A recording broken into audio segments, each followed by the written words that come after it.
আমরা এই 16 বছর এই আন্দোলন সংগ্রাম করে আমাদের দলের নেতা কর্মীরা গুম হয়েছে, খুন হয়েছে, বিচার বহির্ভূত হত্যাকাণ্ড হয়েছে। এই তো সেদিন ওই কুমিল্লায় তৌহিদ নামে আমাদের যুব দলের আহ্বায়ককে নৃশংসভাবে হত্যা করেছে।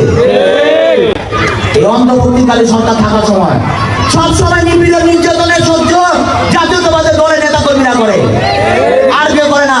কয়জন নেতা, কয়জন ছাত্র বিচার বহির্ভূত হত্যাকাণ্ডের শিকার হয়েছে বলেন? একজনও না, ঠিক একজনও হয় না এই বিচার বহির্ভূত হত্যাকাণ্ডের শিকার। আমাদের বাবা মারা, তার সন্তানের বাবা মারা সন্তানের লাশ পর্যন্ত পায় নাই।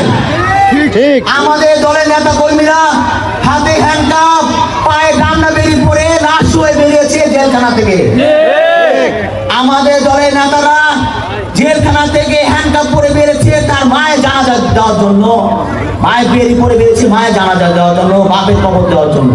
ঠিক আপনাদের হয় নাই?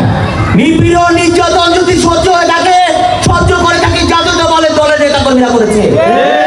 অথচ দেখেন দেশের মানুষের স্বার্থে, দশের স্বার্থে, রাষ্ট্রের স্বার্থে জাতীয়তাবাদের দলের নেতা কর্মী এখনো চুপ আছে। আর আপনারা লুটপাট করছেন বিভিন্ন বাসাবাড়িতে। আমরা সহ্য করতেছি দেশের স্বার্থে, রাষ্ট্রের স্বার্থে। এই সহ্য কিন্তু আমরা বেশি দিন করবো না। এই অন্তর্বর্তীকালীন সরকার আপনারা সংস্কার না বলে নির্বাচন দেন। এই বাংলাদেশ বিশাল জনগোষ্ঠীর একটা দেশ, এখানে গণতান্ত্রিক দেশ। এখানে নির্বাচন না দেওয়া পর্যন্ত এই দেশ কখনো শান্তিতে ফিরে আসবে না। এই দেশ যদি শান্তিতে ফিরে আনতে চান অবশ্যই নির্বাচন দিতে হবে, অতি নিকটে নির্বাচন দিতে হবে। আজকে যদি আমরা বলি আমরা নাই, আমরা আজকে থেকে হোক, কালকে থেকে আপনার সংসার চালাতে পারবেন না। কারণ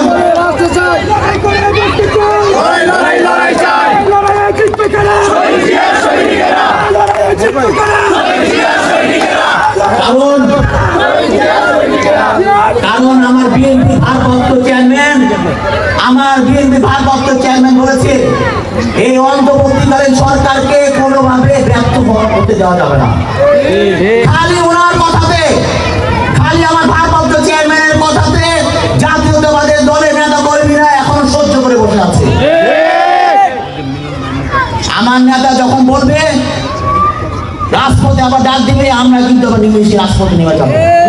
কারণ 16 বছর রাজপথের আন্দোলন সংগ্রাম করার অভিজ্ঞতা জাতীয়তাবাদের দলের নেতা কর্মীদের আছে। আমরা 2 মাসের আন্দোলন করার নেতা না, 16 বছর আন্দোলন করার নেতা জাতীয়তাবাদের দলের নেতা কর্মীরা। আমার বিএনপি ভারপ্রাপ্ত চেয়ারম্যান জনাব তারেক রহমানের অনুসন্ধান।